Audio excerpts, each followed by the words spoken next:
dokumennya, kapan diterima dokumennya, terus yang terpenting adalah serah terima dokumen, siapa pemberinya.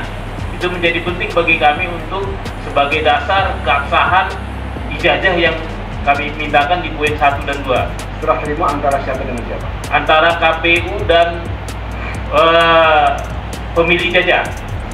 Pemilik ijazah. Dalam hal ini Jokowi. Yang diwakili oleh mungkin tim suksesnya atau siapanya gitu.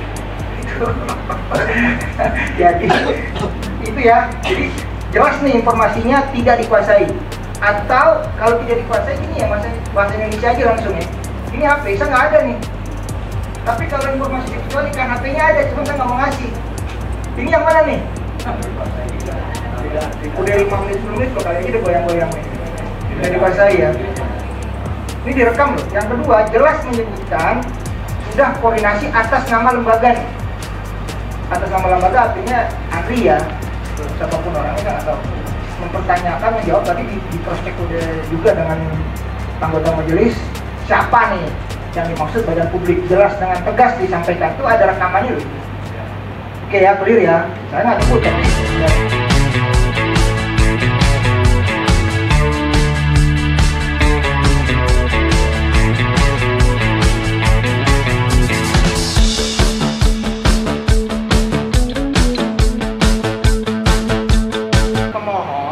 Anda yakin betul mengajukan permohonan informasi ke Andri yang oleh Andri menyatakan itu sebagai informasi yang informasi yang tidak dikuasai. Apa argumentasi saudara bahwa Andri menguasai informasi itu? Silakan. Ada yang mau bicara?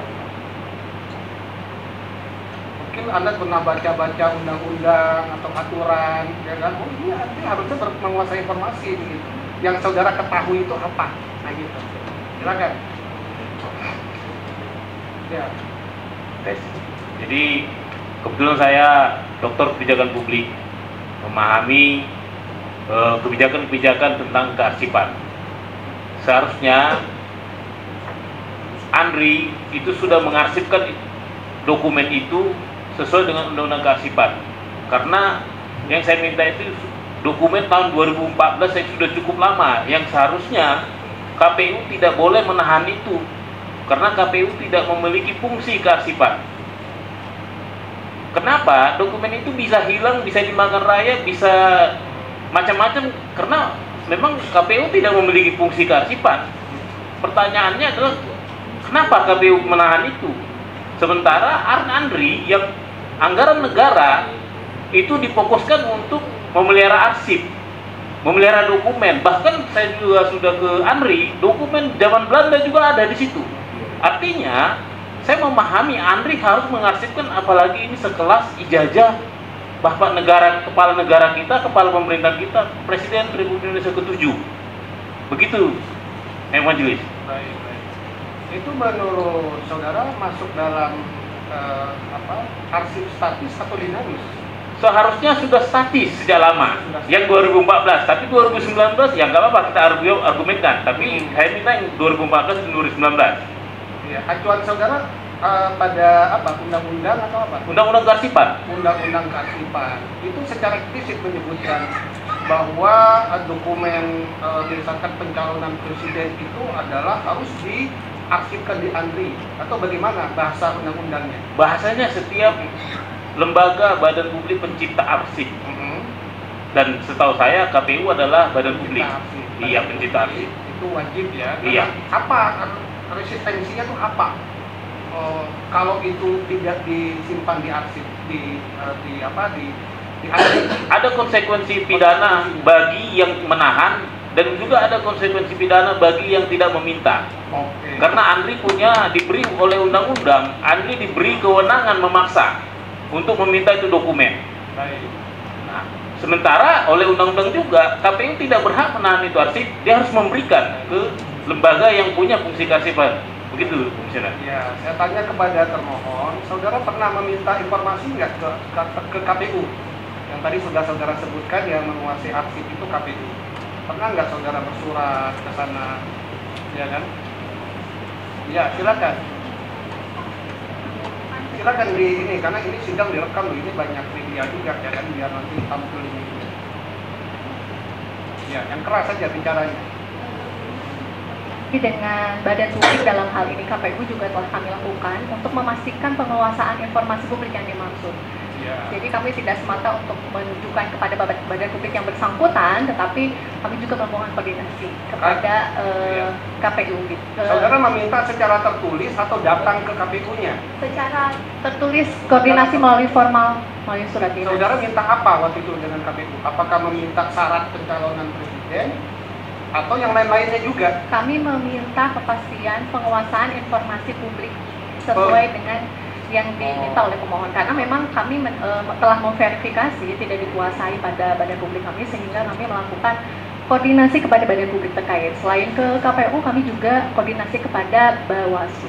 Baik, saya mau tanya lagi ya, karena ini kan yang diminta pemohon ini dan terjadi sengketa ini kan adalah salinan ijazahnya Pak Jokowi. Nah, saya mau tanya, sebelum Pak Jokowi Anda menyimpan arsip itu tidak? Misalnya di zamannya Pak Soeharto misalnya, ada nggak arsipnya? Atau zamannya Ibu Megawati, Pak SBY, Anda simpan nggak arsipnya pencalonan? Untuk yang sebelumnya kami perlu verifikasi ulang, mohon izin Majelis Komisioner, karena berkaitan dengan penyelamatan arsip statis ini memang berada di unit kerja substantif yang harus kami verifikasi ulang lagi. Apakah ada gitu ya untuk yang dari Presiden Soekarno, kemudian Soeharto seperti itu? Atau sebelumnya Jokowi ya, sebelum Jokowi itu kan ada apa? Ada SBY, kemudian ada Megawati, ada Gus Dur dan seterusnya, itu udah banyak itu. Anda punya nggak ya sebagai perbandingan, ya kan? Nah, Anda benar nggak? Apakah saudara punya tanggung jawab untuk menyimpan arsip seperti itu? Gitu? Ya, baik. Silakan anggota ada yang mau bertanya.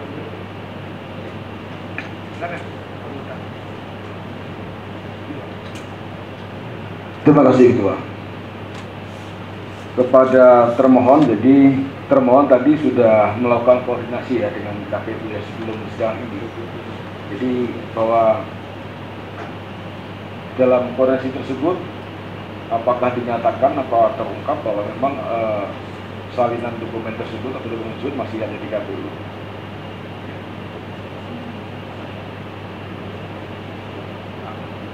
Enggak, ini kaitannya dengan kalau kemudian kami belum mendalami ya, tapi kita minta komentar juga dari saudara, apakah saudara datang ke KPU itu dalam rangka menjalankan pasal 43 ayat 3 dalam izin majelis ya. Jadi yang kami koordinasikan akan terkait dengan apa yang diminta oleh pemohon majelis terkait dengan Oke, jadi koordinasi itu berkaitan dengan pokok materi yang diminta oleh pemohon, bukan dalam rangka menjalankan fungsi ayat 43 ya.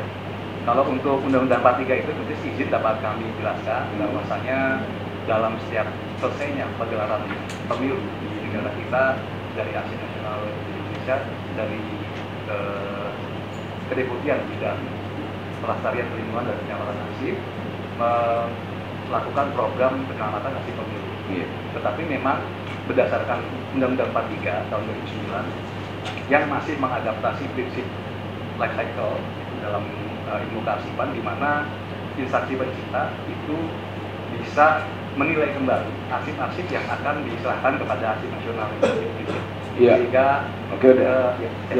Jadi enggak, karena di pasal 43 itu kan arsip yang tercipta pada lembaga negara, pemerintah daerah dan perguruan tinggi negeri yang berkaitan dengan kegiatan ya kan, yang dimaksud pada ayat 342 wajib diserahkan kepada ahli. Ya kan, dalam bentuk salinan otentik dan naskah asli paling lama 1 tahun setelah dilakukan pelaporan kepada ahli. izin majelis itu pasal menjelaskan arsip terjaga majelis, bukan arsip tadi.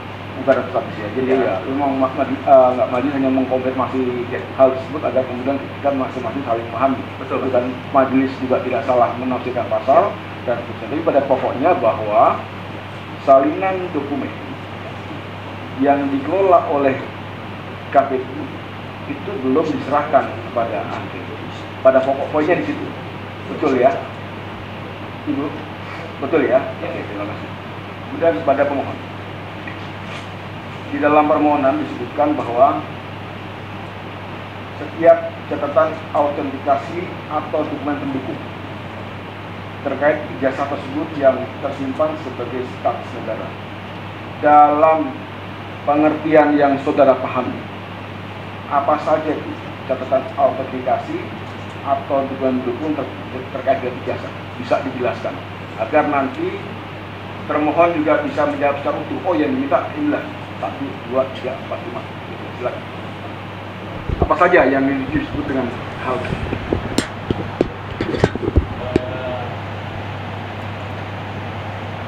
Yang saya minta itu sama seperti format-format di KPU, KPUD dan lembaga lainnya, yaitu berita-berita verifikasi yang dilakukan oleh KPU. Verifikasi, misalnya apakah salinan ijazah ini sudah dicek ke instansi penerbitnya atau belum, terus semacam checklist dokumennya, kapan diterima dokumennya, terus yang terpenting adalah serah terima dokumen, siapa pemberinya. Itu menjadi penting bagi kami untuk sebagai dasar keabsahan ijazah yang kami mintakan di poin 1 dan 2.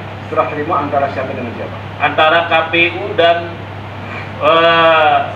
pemilih ijazah. Pemilih ijazah.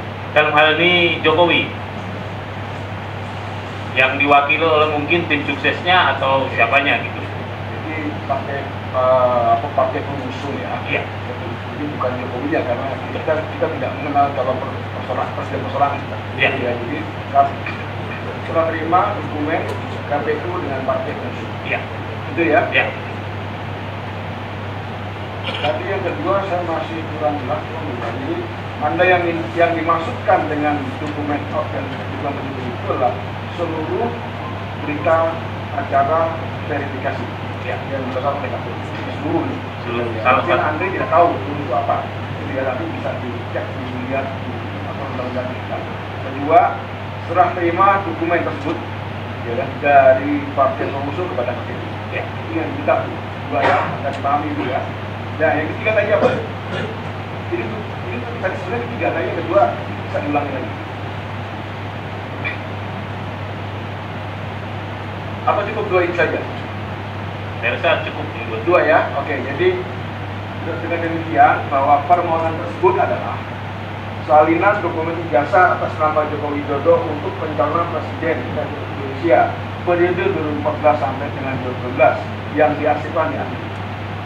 Salinan dokumen ijazah atas nama Joko Widodo untuk pencalonan presiden Republik Indonesia periode 2012-2024 yang diarsipkan ya. Ketiga, berkas-berkas verifikasi yang dilakukan oleh KPU. 4. Serah terima dokumen dari partai pengusung kepada KPU. Itu ya, itu yang diminta. Jadi perbaikan terhadap hal yang masih belum jelas, apa yang disebut dengan catatan abstensi dan kemudian tidak salah tafsir kalau ada mediasi dan apa. Demikian ya, clear ya. Oke, mohon juga.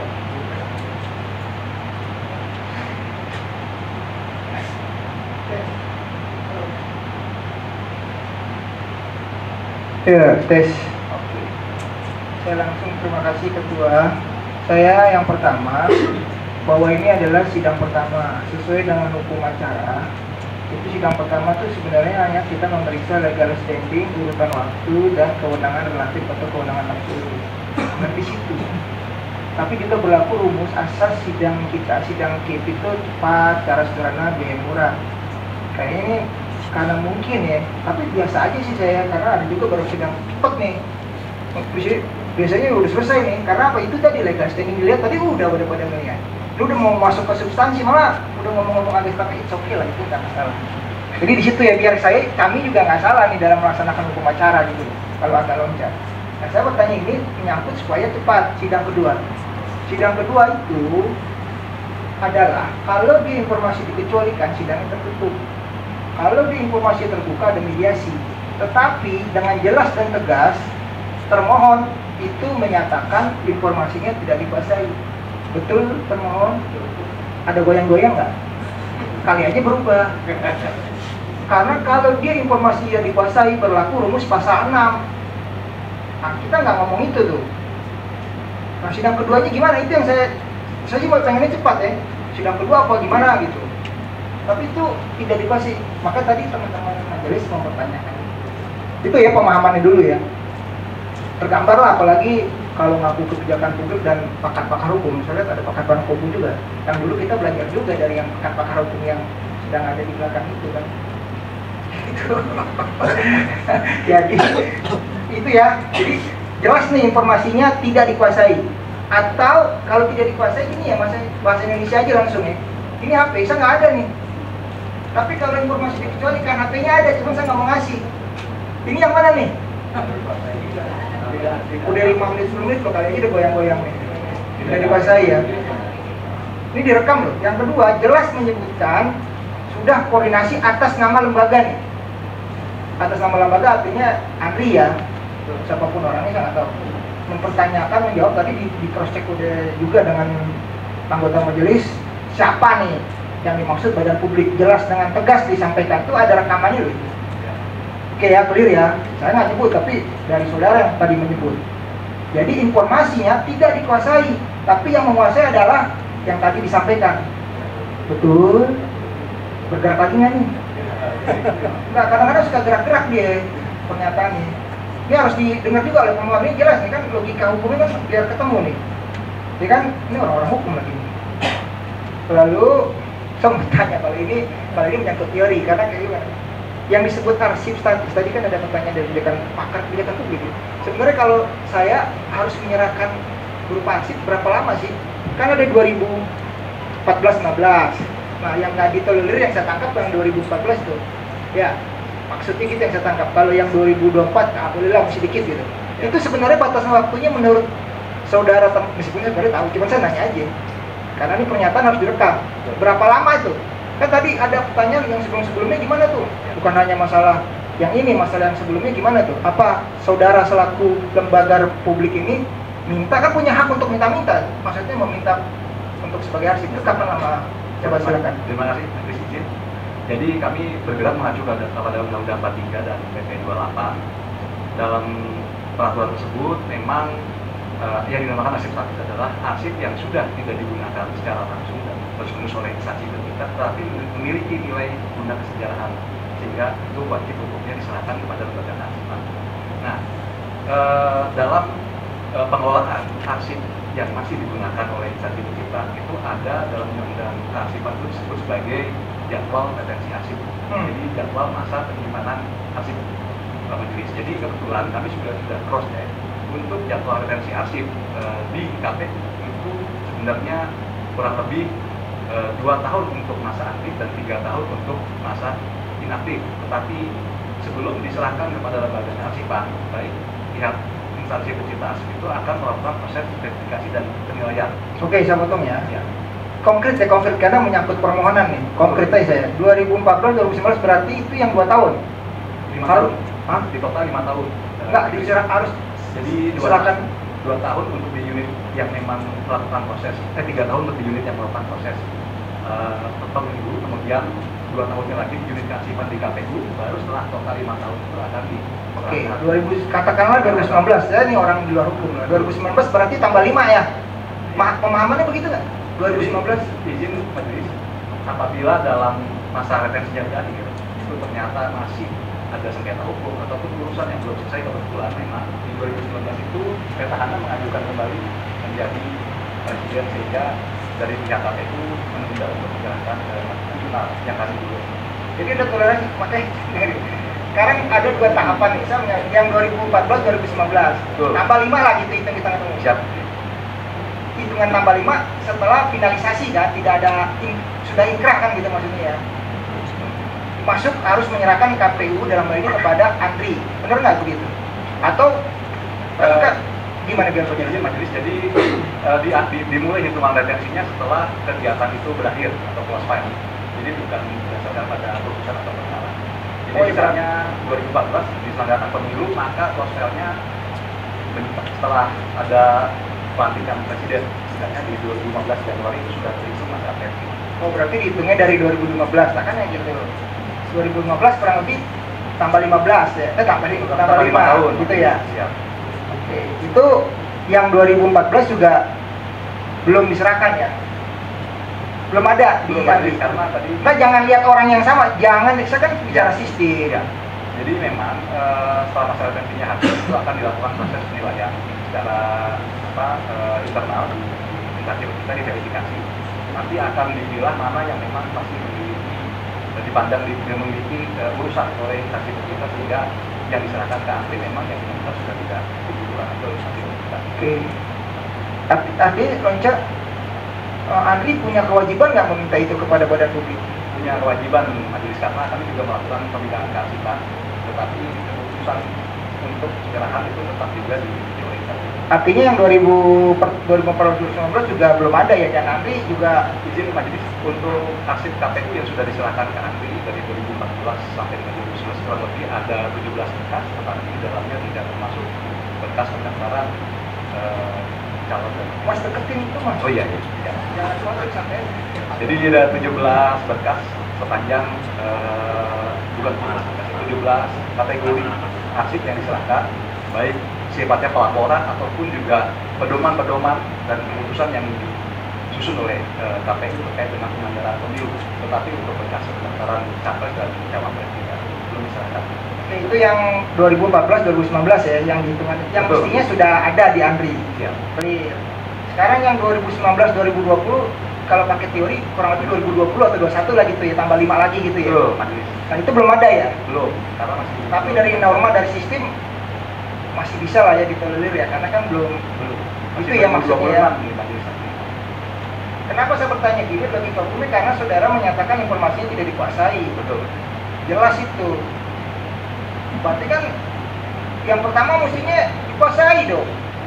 Kan belum diserahkan. Loh, nah itu urusan dengan lembaga. Kan mestinya logikanya harus dimiliki dong. Kan udah lewat. Kenapa saya tanya yang 2014-2019? Jangan lihat orang yang Gede Narayana yang sama, bukan Siap. itunya yang sama.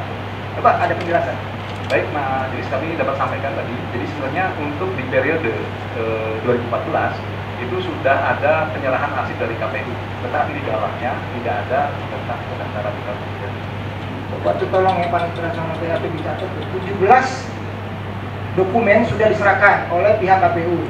Coba diulang ngomongnya. Pak, 17 kali penyerahan arsip 17 kali penyerahan arsip dari KPU pada arsip. dari KPU kepada arsip. Terus Ya. Tapi di dalamnya tidak ada menyangkut dengan apa yang diminta oleh pemohon. ya apa yang diminta keuangan di poin 1, poin 2 tuh. Sekarang masuk poin 1 ya. Iya. Oke. Karena ini sidang pertama cukup sekian. Siap, majelis.